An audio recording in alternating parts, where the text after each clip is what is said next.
Okay, we're going to look very closely at slang today, and in particular, slang in English in the United States. So, first we'll look at the meaning of slang, and then we'll look at a number of reasons why people use slang. And then I want to talk a bit about how the slang is created, so how slang is made. In fact, most slang in any language is created by young people. So the first thing is, what is slang? Okay, slang is the term for new and informal words and phrases. And these words and phrases tend to come from different groups within society. Let me say that again for you. Slang is new and informal words or phrases which tend to come from certain groups in a society. Let me move on to describe slang for you. Now, in general, we use slang to say something new or to say something old in an unusual way. So a quick example is, well, when people say, I'm pumped up or I'm psyched, both of these expressions someone might say to mean, I'm really excited. Now, slang, as you probably know, can either be playful and funny. You know, it's something you can use with friends. But on the other hand, it can sometimes be impolite and offensive. So it can have many different effects. All right, so let's move on to why people want to use slang. Well, there are a number of reasons. One important reason people use slang is that slang makes people feel connected to or part of a peer group. So for instance, let's say there's a group of friends who spend a lot of time together. Maybe they go to the same school. They use more slang with each other because it makes them feel connected. It's like they have their own language. So in essence, when they use their slang together, they're showing their group identity, like wearing the same jackets. They're showing that they belong to the same group. Also, and this is a key point, people use slang to show that they're friendly and can be casual with each other. This is especially common in the workplace. Now, some people use slang to make their speech more colorful or to make a certain kind of impression on other people. So, these are a few reasons why slang is used. Now, let's move on to discuss how slang is created.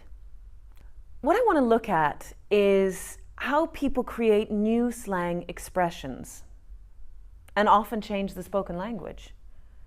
Okay, now slang is created in a variety of different and interesting ways. One way slang is created is by taking an old word and giving it a new meaning. Like the slang word wired.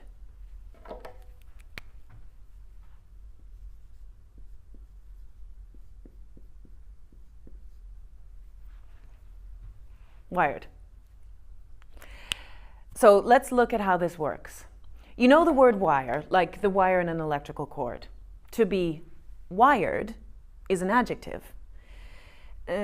Means the way you feel when you've had too much coffee. You feel too excited and maybe even a little crazy. You feel wired. You feel full of energy. So that's an example of a new slang word created from an old word. Okay, there's another way that slang is made, and that's by creating a new word, a word that didn't exist before. And the interesting thing here is that these words usually come from subcultures or smaller groups from inside a culture. A really good example of creating a new word is the slang word bling bling.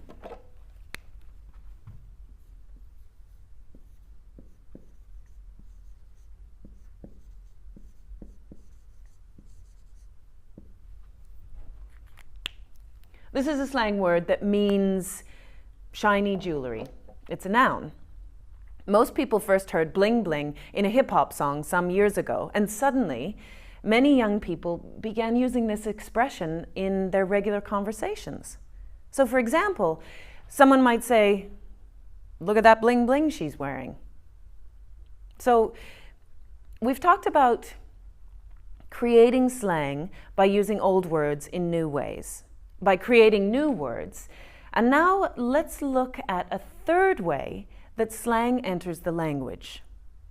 The third way slang is made is by borrowing a word from another language, or by borrowing from another culture. This is what I'm interested in. Slang in the United States incorporates hundreds of words from languages of the people who have come to live here, like German people, Italian, Chinese, just to name a few. Okay, now it's important to note that not everyone who speaks English speaks the same slang. There are a few factors that create differences in slang. So right now, let's take a look at a couple of these factors. The first important factor is region, meaning the part of a country where a person is from. So, for instance, you might hear a person from the southern states say, "Hey y'all," which means hello everybody, but a person from California might say, "What's up guys?" So different regions, different slang. That's the bottom line there. Okay, here's another factor. It's people's occupation. Jobs. Jobs can have different slang too. A great deal of job-specific slang is also relevant to others, so eventually it becomes popular in regular society. In other words, it eventually becomes general slang. Are there any questions?